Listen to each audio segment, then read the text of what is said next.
네, 양귀자 작가의 연작소설인 원미동 사람들의 마지막 땅 공부해볼게요. 일단 이 연작소설인 원미동 사람들부터 봐야 되겠죠. 여러분 다 아실 것 같은데 시대적 배경이 언제예요? 1900. 좀만 더. 네, 80년대 책대소설이에요. 자, 원미동이 혹시 어느 동네에 있게요? 일단 서울엔 없습니다. 부천시 원미동. 부천시 원미동에는 주로 어떤 사람이 사느냐? 너네가 생각했을 때 성북동에 산다 그러면은 왠지 회장님 같은 느낌적인 느낌이 있죠. 그럼 부천시 원미동에 사는 사람은 어떤 사람들이냐? 80년대에 도시와 바람이 불었어요. 게다가요 88년에 무슨 일이 있었죠? 아시나요? 맞아요. 서울올림픽이 있었어요. 그래가지고 막 다 도시를 막 개발하는 거야. 국제가 많으니까, 국제 관련된 행사가 많으니까 도시를 막 예쁘게 개발을 할 때야. 그래서 도시와 바람이 막 불면서 내려오고 부천시까지 온 거예요. 서울의 위성도시죠. 그러면 여기에 이제 부천시 원미동이 막 땅값이 올라갈 때쯤 그때예요. 그러면 얘들아 돈이 엄청 많은 사람은 아닌데 되게 개인의 이득에 민감한 그런 소극적인 시민을 우리가 소시민이라고 부르거든요. 그 소시민들의 사회 공간이에요. 부천시 원미동. 엄청 잘 사는 것도 아닌데 그렇다고 막 엄청 찢어지게 가난한 사람도 아니야. 완전 하층민도 아니야. 그래서 그런 정도의 사람들. 그래서 부천시 원미동을 배경으로 하는데요. 부천시 원미동이 바로 소시민들의 삶의 공간.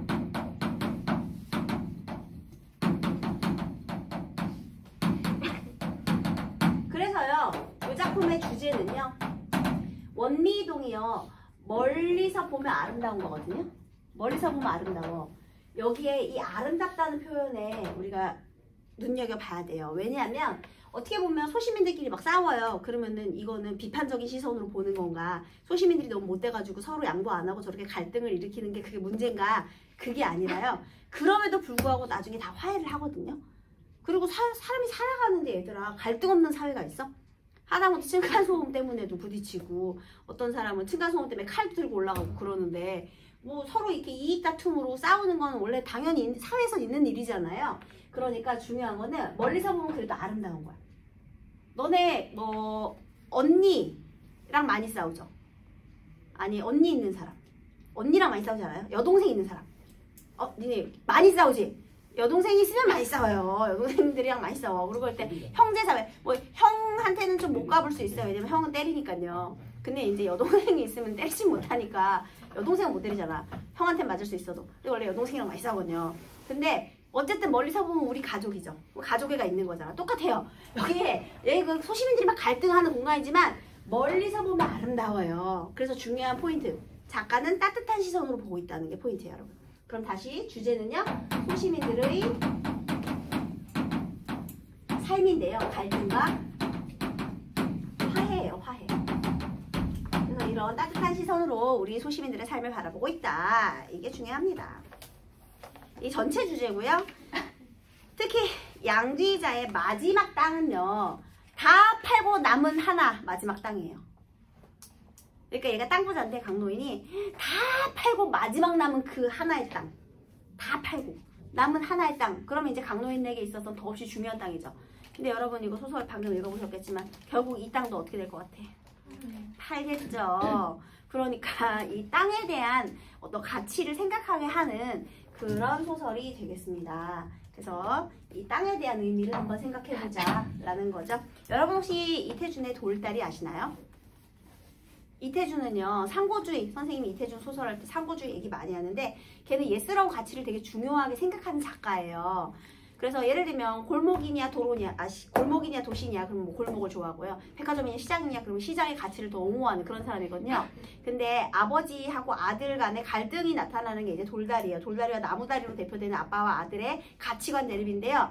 아빠는 한평생 시골에서 농사 지으면서 이제 아들내미 훌륭하게 키웠고 아들은 의사가 됐어요. 근데 애가 그 병원을 증축하기 위해서 아빠한테 땅 팔고 그냥 땅 팔고 돈 달라가 아니라 땅을 팔고 이 병원 증축하는데 더 도움이 되니까 이득이 더 크게 나니까 어차피 연세도 드셨으니까 내가 모실 테니 이제 고향을 정리하고 서울로 올라가자 하려고 온 거예요, 아들이. 근데 아빠 입장에서는 절대 있을 수 없는 일이죠. 왜냐면 아빠는 땅의 본래적 가치, 정신적 가치를 중요하게 생각해요. 거기 아빠가 그런 말을 해요. 땅은 천지 만물의 근거야. 이런 말을 하거든요. 근데 너네 만약에 내가 종교가 만약에 기독교라고 해볼게요. 그러면 내 종교가 기독교인데 내가 3억을 줄 테니 달달이 이자를 1,000만 원 줄 테니 예수님을 나에게 팔아라. 그럼 팔 거예요? 일단 매매의 대상 자체가 아니죠. 예를 들면 이거 좀 더 격한 말로 하면 부모를 팔아라. 팔 수 있어요? 매매의 대상 자체가 아니잖아요. 아빠에게 있어서 땅이 그런 의미야. 정신적 가치. 그러니까 내가 사고 팔 수 있는 그런 물건적 가치, 경제적 가치가 아닌 거예요. 아빠에게 있어서는. 왜냐면 그 땅을 통해서 엄마도 시집오고요. 우리 조상님들이 갖고 온 땅이기도 하고 내가 죽으면 또 그 땅에 묻힐 땅이기 때문에 이 땅이라는 것 자체가 사고 팔 수 있는 대상이 아닌 거거든요. 그래서 그런 가치관의 차이로 이제 아들이랑 이렇게 좀 갈등을 빚는 그런 소설입니다. 얘하고 비슷해요. 자, 그럼 여기도 주인공이 등장합니다. 주인공은 강노인인데요. 지금 여기 본문에 나와 있지 않지만 강노인의 외양 묘사가 나타난 부분이 있어요. 외양 묘사가 뭐냐? 이 강노인이 노인인데 80년대인데 키가 180이 넘어. 강노인. 아주 훤칠한 키를 가지고 있죠. 체격도 건장해요. 왜 건장하냐? 일을 많이 했어.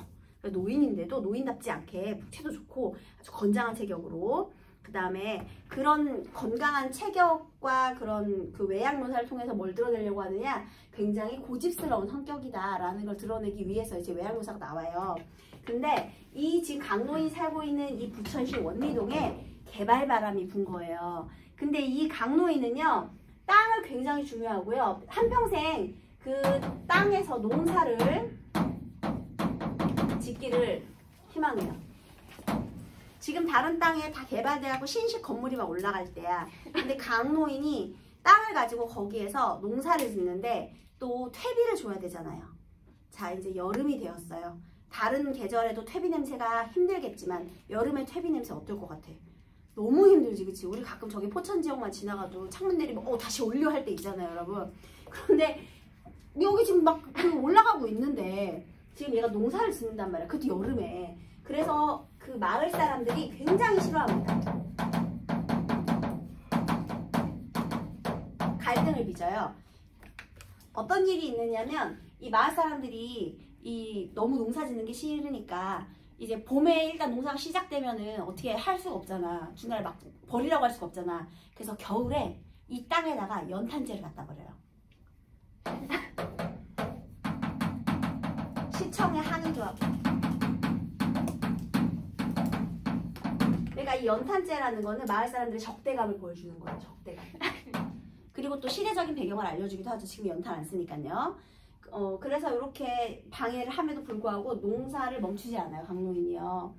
자, 그러면요, 우리 이 땅을 둘러싼 우리 가치관을 한번 살펴볼게요. 자, 우리 마을 사람들이 농사를 방해하는 이유는 무엇이냐? 일단 냄새도 싫지만요. 그러면 땅값이 올라 안 올라? 야, 지금 여기가 어떤 사람이 땅을 보러 왔어. 근데 여기서 누가 농사 짓고 있어. 그럼 그 땅 사겠니? 안 사지. 막 냄새나고 그러는데 왜? 그리고 경관을 해치잖아. 그 지역의 땅값이 다 같이 올라야 되는데 그 농사 짓는 밭이 있음으로 인해서 주변에 상가 건물이 안 팔리는 거야. 뷰가 안 좋잖아. 냄새도 나고. 그러니까 땅값이 안 올라. 그러니까 당연히 마을 사람들 입장에서는 강릉이 농사 짓는 게 싫을 수밖에 없죠. 그래서요, 지금 이 사람들은요, 땅값 상승에 대한 그 기대감과 욕구가 있어요. 그래서 얘를 싫어하는 거예요. 그러니까 얘는 지금 땅을 뭐로 보는 거냐? 물질적, 개인주의적 가치관을 지닌 인물들이죠. 마을 사람들.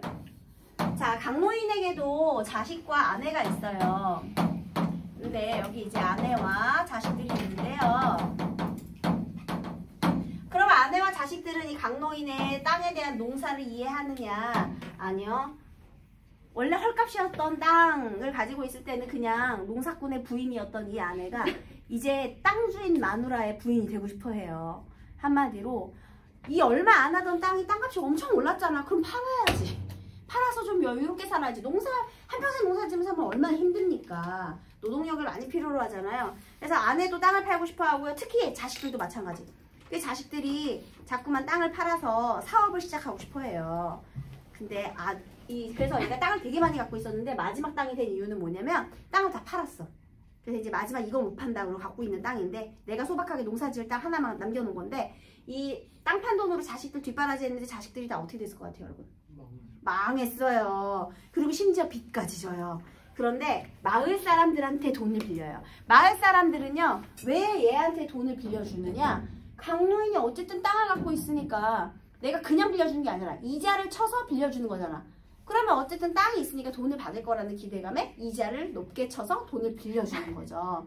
그래서 나중에 막 다 찾아와요. 여기 막 빚쟁이로. 근데 거기 이제 용규내외라고 나오는데 아들 용규와 그 부인이 모르쇠해요. 빚쟁이가 찾아와도. 왜? 얘네들 왜 모르쇠할까? 아빠가 갚아줄 거라는 생각을 하니까. 어쨌든 갚아주시겠지 뭐 가족인데 뭐. 이러니까 계속 모른 척을 해. 그리고 옆에서 마누라는 달달 묵지. 마을 사람들 막 이거 막 재뿌리고 난리 났지. 그 다음에 자식들의 빚쟁이까지 찾아오지. 강노인이 궁지에 몰려서 결국에는 땅을 팔려고 결심하는 장면이 맨 뒤에 결말이 나와 있거든요. 그래서 이 얘네들도 우리 땅의 그 강노인의 그런 신념이나 강노인의 삶을 받아들여주지 않아요. 얘는 편안한, 그 다음에 풍요로운 삶을 추구하는 인물들이죠. 그러니까 경제적 가치를 중시하는 거지. 얘도 역시나 땅의 경제적 가치. 그 다음에 여기도 또 땅의 현실적, 물질적, 경제적 가치. 중시하는 그런 태도를 가지고 있어요. 그럼 오로지 이 강노인만 땅에 대해서 어떤 태도를 가지고 있느냐. 이 강노인만이 땅에 대한 전통적이고 정신적인 가치를 추구하는 그런 인물이 되겠습니다. 자, 그러면 한번 본문을 읽어볼게요. 집이 세 채에다 땅이 몇 덩어리 있다 하여 동네에서는 알부자라고 수군대는 모양이지만 땅의 넓이로 말하자면 지금이야 정말 코딱지만한 곳에 불과했다. 그럼 과거엔 어땠다? 더 컸다라는 거죠. 처음 몇 년이 어려웠지 강노인이 39의 둘째 용규를 낳으면서부터는 땅을 사들이는 것이 눈에 보였다. 그때 땅값이야 보잘것없어서 그는 닥치는 대로 땅을 넓혀갔는데, 그러니까 땅을 사들인다는 게 무슨 소리인지 아시겠죠? 내가 땅을 사니까 그 돈이 생겨서 그 돈으로 또 땅을 사고 또 땅을 사고 이렇게 했다라는 거죠. 원미산 아래 방주골에서부터 지금 용균의 집이 들어선 자리까지가 거의 다 강노인의 소유였다. 얘가 대지주죠, 지주.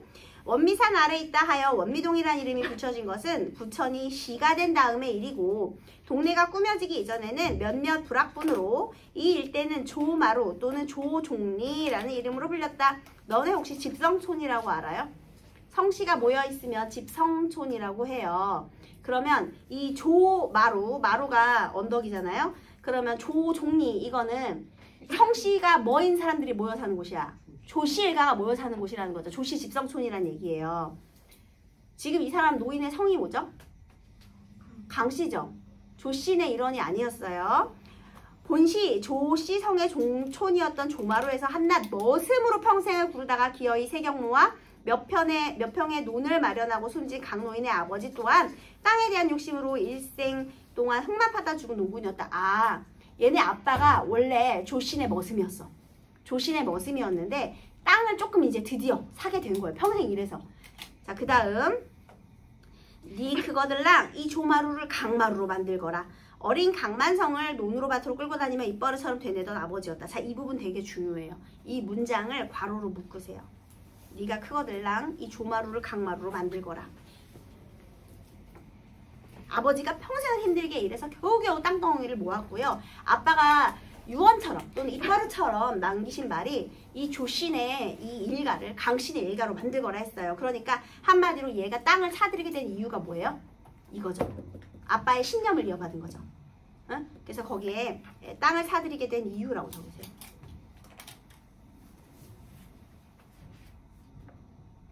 아빠의 신념을 지키는 일이에요, 여러분. 이거는요, 단순히 내가 부자가 되려고 그런 게 아니야, 얘들아.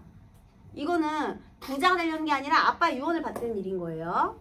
그 다음 유교동란이 끝나고 조마루 사람들이 논 팔고 밥 팔아서 아들, 딸들을 서울로 요약시킬 때 강노인은 내놓은 땅을 차곡차곡 사들였다. 조마루에서 조씨성 가진 땅 주인들이 하나둘씩 떠나기 시작한 것은 그보다 훨씬 전의 일이었고, 강노인이 한껏 땅을 늘린 뒤에는 조씨 성바지들이 하나도 남지 않게 되었다. 그리고 이내 서울 근교의 개발바람이 불어닥쳤으므로 거기 서울 근교의 개발바람에는요 80년대라고 적어볼까요? 1980년대? 불어닥쳤으므로 일껏 강마루가 된 강노인의 땅들이 순환을 겪기 시작하였다. 순환을 겪었다라는 건 무슨 뜻일까요? 땅을 팔게 되었다라는 거죠. 팔려나가기 시작했대요. 땅 부자가 됐다가 이제 80년대에 땅을 팔게 됐대요. 왜냐? 강제 토지 수용, 용도 변경, 택지 조성이 잇따르면서 땅이 조각조각 잘려나가는 것을 보자니 강노인은 기가 찰 뿐이었다. 정부 정책 탓도 있죠. 할 수 있는 한은 땅을 움켜잡으려고 안간힘을 썼지만 토지 가격 상승세와 함께 그 안간힘도 돈의 위력 앞에서는 맥을 쓰지 못하였다. 이거 무슨 뜻일까요? 돈의 위력. 이번엔 누가 팔자고 해? 네, 거의 가족들의 성화라고 적으세요. 땅값이 오르니까 이제 가족들이 팔자 난리를 쳤겠죠. 땅값의 폭등이 하도 급격한 것이어서 마누라나 자식들조차 꽁돈이 생긴 것처럼 땅을 못 팔아치워 안달을 부려댔다. 강노인의 마누라는, 특히 마누라 세모해볼까요? 사태를 재빨리 이해한 사람 중에 하나였다. 아무리 땅이 많다 하여도 평당 몇천 원의 농가밭일 뿐이어서 고작해야 농사꾼의 아내에 불과했던 시절이 끝난 것이었다. 그깟 농사로는 얼토당토 않을 만큼의 값비싼 땅의 주인이 된 것을 생각하면 예전 농사 깨나 진다고 그것으로 흡족해했던 스스로가 우스울 지경이었다. 똑같은 땅이면서 옛날의 땅과 지금의 땅은 결코 같은 땅이 아니었다. 얘들아, 여기에서요, 같은 땅이 아니었대잖아요. 그러면 땅에 무엇이 달라졌죠? 그렇지! 저거! 땅의 경제적 가치가 달라짐. 경제적 가치의 변화. 이 문장은요, 경제적 가치의 변화를 말하는 문장이죠. 영감이 아무리 애통해야 한다 한들 농사만 지었다면 아들, 딸 밑에 그렇게 쏟아붓고도 여태 이만큼이나 살 수 있었을 것인가. 물론 자식들이 날려보내지 않고 잘 간수만 했더라면 지금에 와서 재벌소리 돋는 것은 어렵지 않았을 터이다. 그러니까 그 아들이 간수만 잘했어도 재벌이었을 텐데 애들이 날려먹었다는 뜻이 되겠습니다. 그렇거나 말거나 남은 땅만 팔아도 억대의 부자인 것을 생각하면 이만하기도 어렵다 싶어 새삼 근력이 솟기도 하는 그녀였다. 그래도 아직도 남은 땅의 가치가 대단하다는 거죠. 문제는 이 같은 땅의 변모를 강노인이 시인하려 들지 않는 데 있었다. 자, 그러면요, 이 같은 땅의 변모, 이게 경제적 가치의 변모였잖아요. 근데 그거를 강노인이 시인하려 들지 않았대요. 그럼 강노인은 동그라미 하시고요. 본질적 가치 이렇게 적을까요? 그러니까 땅은 그러니까 강노인에게 있어서 땅은 본질적 가치, 정신적 가치를 지니는 거기 때문에 팔지 않는다는 거죠. 그러니까 여러분들이 본질적, 그 다음에 뭐 정신적 가치 이런 거를 잘 이해하기 힘들어 하더라고요. 그게 이제 부모나 종교 같은 거라고 한번 생각해 보세요. 네, 그런 건 변하지 않죠. 그래서 금싸라기 같은 땅에 여태도 김장, 배추나 고추를 심자고 고집을 부리는 데는 속이 막혀 죽을 지경인 게 그녀의 심정이었다. 이렇게 되는 거예요. 그 다음에 이제 요 중요한 부분에 얘네들이 마을 사람들한테 돈도 빌려주고, 그러니까 얘네한테 마을 사람들이 얘네한테 이자 받고 돈 빌려주고, 그래서 닭달 이거 갚으라고 닭달을 하거든요. 그래서 요것도 있고, 네, 그런 부분이 있어요. 근데 이제 마누라도 나서서 이거 땅 팔아가지고 도와주자고 하는 부분입니다. 땅은 안 돼, 안 팔아. 고집 좀 그만 부리고 우선 집 앞에 거라도 떼어 팔아. 팔등에 불이라도 꺼봅시다. 그거 자식 잘 되라고 하는 짓인데 왜 그러우? 그러니까 지금 이 자식들의 빚 때문에 땅 팔자고 하고 있어요. 자식놈들 뒷바라지에 땅 다 날려보낸 걸 몰라? 에휴, 그동안 다 날려보냈죠. 입지름에 지친 마누라가 눈물바람을 하다가 용문이 방으로 건너가 버린 뒤 강노인은 그밤 오래도록 잠을 이루지 못하고 뒤척여야만 했다. 자식 농사는 포기한 지 오래지만 해마다 씨를 뿌리고 수확을 거두는 재미만큼은 쉽게 포기할 수 없는 그였다. 이건 뭐냐면요, 사람은 자기 힘으로 어떻게 할 수 없잖아요. 그죠? 자식 농사, 이 내 맘대로 되는 게 아니잖아.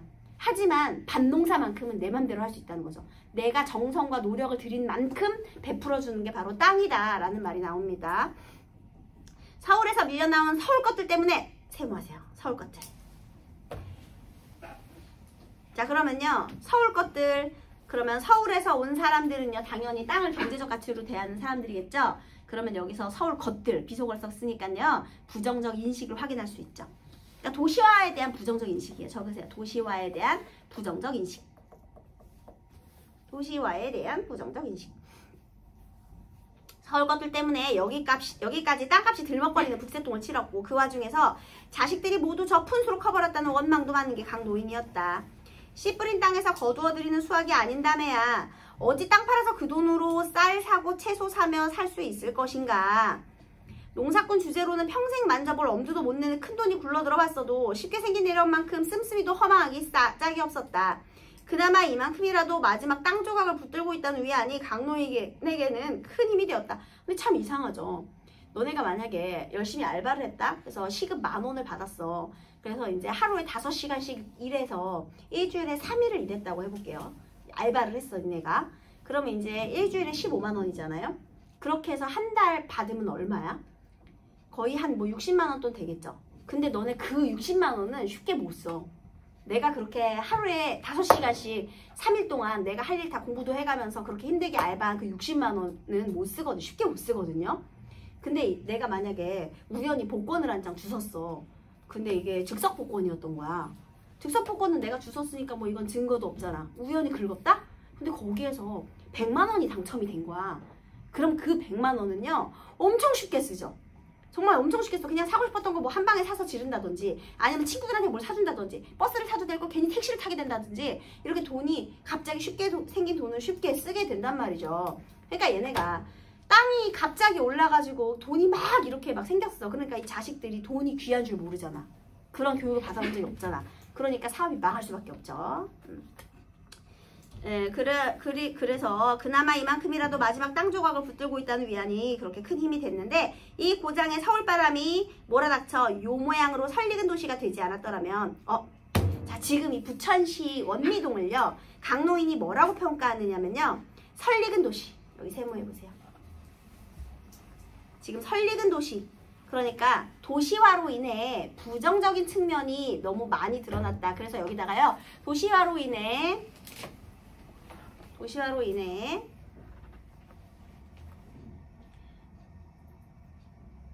경제적 측면만을 경제적 측면만을 중시함. 이렇게 적으세요. 도시화로 인해 경제적 측면만을 중시함. 그래서 그거를 설익은 도시라고 하는 거예요. 알맹이 없이 껍데기만 지금 도시가 된 거죠. 아직껏 넓디 넓은 땅을 가지고 있을 것이 틀림없는 스스로를 생각해보면 더욱 우라가 치밀었는데 다 부질없는 노릇이었다. 빚쟁이들이 몰려오는 줄 번연히 알면서도 들여다보지 않고 모른 척하고 있는 용규 대회를 생각하면 이제 아들 부부 괘씸하기 짝이 없었지만 이제 강노인이 거두어야 할 일만 남은 셈이었다. 강노인이 해결해야 된대요. 어떻게 하겠니? 땅을 팔기로 결심한 거죠. 땅을 팔 수밖에 없는 상황이 된 거야. 팔기로 결심. 일단 마누라한테는 안 판다고 얘기는 했거든요. 근데 가만히 생각해보니까 어떻게, 그러면 내가 뿌린 씨앗이잖아요, 내 자식은. 근데 어떻게 안 해줄 수가 없잖아. 그래서 다음날 아침, 이제 마지막 부분이에요. 강노인은 늦지막이 집을 나섰다. 마누라한테는 아무런 내색도 하지 않았다. 그러나 발길은 여전히 밭을 향했다. 자, 땅을 팔기로 했으면 밭이 아니라 어디로 가야 돼요? 부동산으로 가야지. 근데 발길이 밭으로 간다는 건 땅에 대한 애정이 변하지 않았다는 거죠. 거기다 애정은 그대로 이렇게 적어볼까요? 밭고랑 사이로 밀고 올라오는 잡초를 뽑아내면서 문득 뒤돌아보니 원미산 장대봉이 그새 많이 푸르러져서 제법 문치가 있었다. 멀리서 보아야 아름답다 하여 멀매, 그래서 원미예요, 여러분. 원미산. 젊었을 적 나무하러 숱하게 오르내려서 능선마다 그의 땀방울이 묻어있기도 한 산이다. 그때가 언제인데 참 즐기게도 오래 산다는 생각이 들었다. 지금 여기서 그 땅을 팔기로 가기로 이제 결심을 했잖아요. 근데 이제 마지막으로 자기 젊은 시절을 막 열심히 일하던 시절을 다시 되새기고 있네요. 그 다음에 땅에서 뽑혀나와 잠깐만에 이파이들이 축 늘어져 버린 잡초를 새삼스레 들여다보다가 강노인은 시름 없이 밭을 둘러보았다.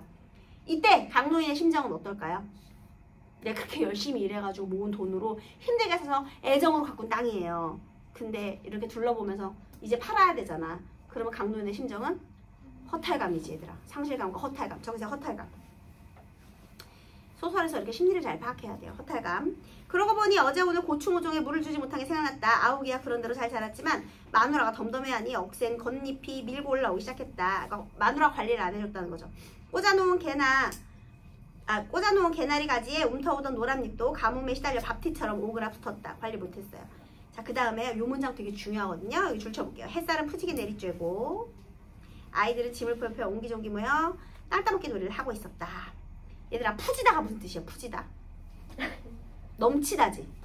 그치? 넘치다예요. 그런데 강노인의 심정은 아까 어떻다고 했죠? 상실, 허탈 이런 감정이었죠. 그런데 햇살이 포근하게 아주 풍요롭게 내리쬐고 있고요. 애들은 지금 평온하죠. 땅 따먹기 하고 있고. 그러면 지금 여기에 있는 이 배경은요, 강노인의 심정과는 대비가 되죠. 거기 적어볼까요? 강노인의 심정과 대비되는 평온하고 일상적인 모습. 강노인의 심정과 대비되는 평온하고 일상적인 모습. 이게 이제 강노인의 허탈감을 더욱더 강조하게 되는 거죠. 이게 배경의 역할이에요. 강노인은 킁킁 헛기침을 해가며 강남부동산으로 걸어갔다. 그러다 이내 되돌아서서 집을 향해 바쁜 걸음을 옮긴다. 암만 해도 물 한 통쯤은 저 날라서 우선 이것들 목이나 축여줘야겠다는 생각이었다. 강남부동산으로 가다가 물 주고 가겠다고 말걸음 돌린 거예요. 근데 어차피 팔면은 그거 다 그 땅엔 절대 농사 안 지을 거거든요. 그리고 그 작물들 다 버려야 되는 거잖아. 그럼 어차피 뭐 걔네 다 죽은 건 마찬가지인데 굳이 왜 물 한 바가지라도 더 줘요? 그게 바로 땅에 대한 애정인 거죠. 저기서 땅에 대한 애정. 미련. 애정과 미련. 이게 이제 마지막인데요. 결국에는 물 주고 팔았겠죠. 뭐 어떻게 그럼 자식들이 어떻게 되는데. 자, 서술상의 특징. 사실 얘는요 2015년도 고1 학점 기출입니다. 서술사가 과거를 회상하며 등장인물로 나타났다. 얘들아 여기 서술자 몇 인칭이에요? 밖에 있지? 작품 밖에. 전지적 작가 시점이죠. 그래서 적절한 것은 5번. 전지적 작가 시점에서 심리를 파악하였다. 그 다음에 2번에서 틀린 건 몇 번이에요? 그렇죠. 왜 틀렸죠? 부를 얻기 위해 값이 오른 땅을 팔았다가 아니라 본문에 뭐라고 써 있어요? 자식들을 유학 보내려고 땅을 팔았을 때 라는 말이 있기 때문에 틀린 거예요. 그리고 그때는 막 땅 투기가 일어날 때가 아니에요. 그 다음에 기억부터 미음까지 뭐가 틀렸죠? 네, 강노인 자신도 땅을 팔고 싶어 했다. 그런 적이 없습니다.